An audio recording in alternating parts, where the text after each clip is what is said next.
we're all pretty used to a crucifix. It's in every church, and it's on the walls of our homes and on our rosaries. We're pretty used to seeing the body of Jesus on the cross. It's Catholic for sure.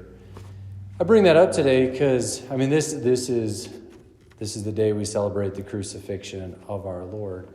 So it's fitting that we hold up the crucifix itself, but it's also fitting that we do so in our churches, because every time we celebrate the Mass, we're celebrating the crucifixion of our Lord, which saves us. Okay, and that's good news, because it's not that Jesus saved us, it's that he continues to save us through our representing the one sacrifice of Jesus on the cross back to the Father. So we do this at every Mass.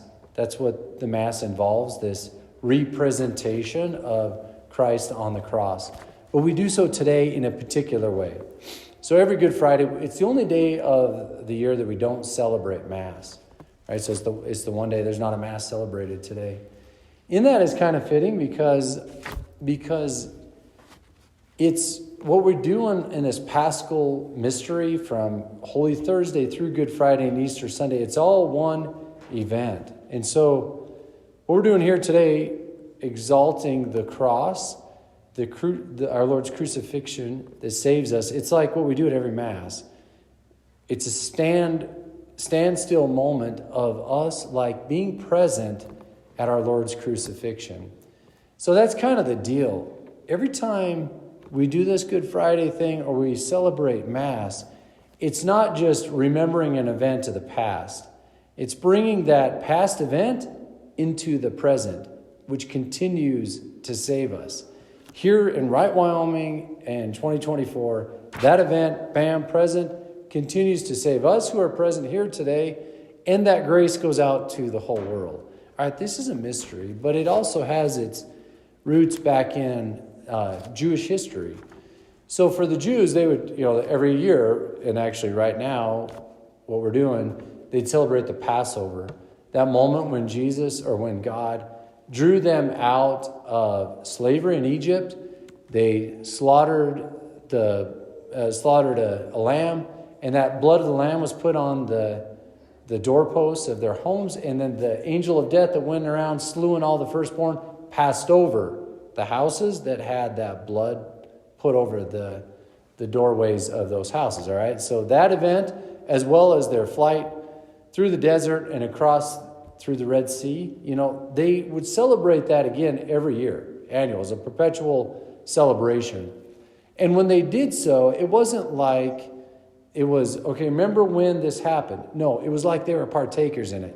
And, they would celebrate it as if it's happening, however many years after it actually happened. Okay, so that's how they memorialized. They brought that past event into the present, at least in their minds. Now for us, because of what we're doing here, Jesus, because he's God, he's eternal, every action that he has in time has an eternal consequence. So now in the liturgy, our Lord's the principal celebrant, and through the priests, through the ordained ministers, that event back then is actually happening now. And so our Lord's sacrificial offering, not just the crucifixion, but also his suffering and also his resurrection and ascension back into heaven, bam, it's all bunched into this one event at the Mass. All right, so then it continually saves us. That's how it can save us, because it's live. When we celebrate the liturgy, it's live, it's present. So it continually redeems us. So we're being saved. We haven't been saved, we're being saved through the liturgy. So we highlight that today in our Lord's crucifixion.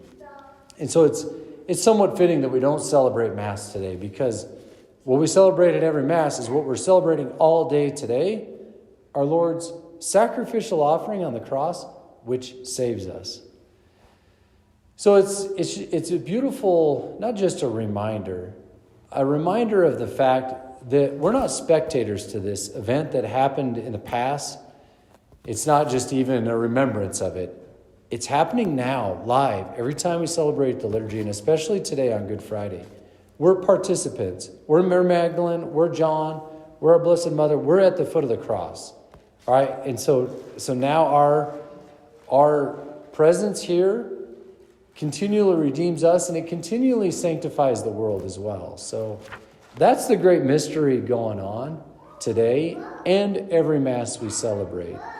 So it's good to have this reminder, and good to have that notion of that we're participants in this live event every time we celebrate the Mass, and especially on Good Friday.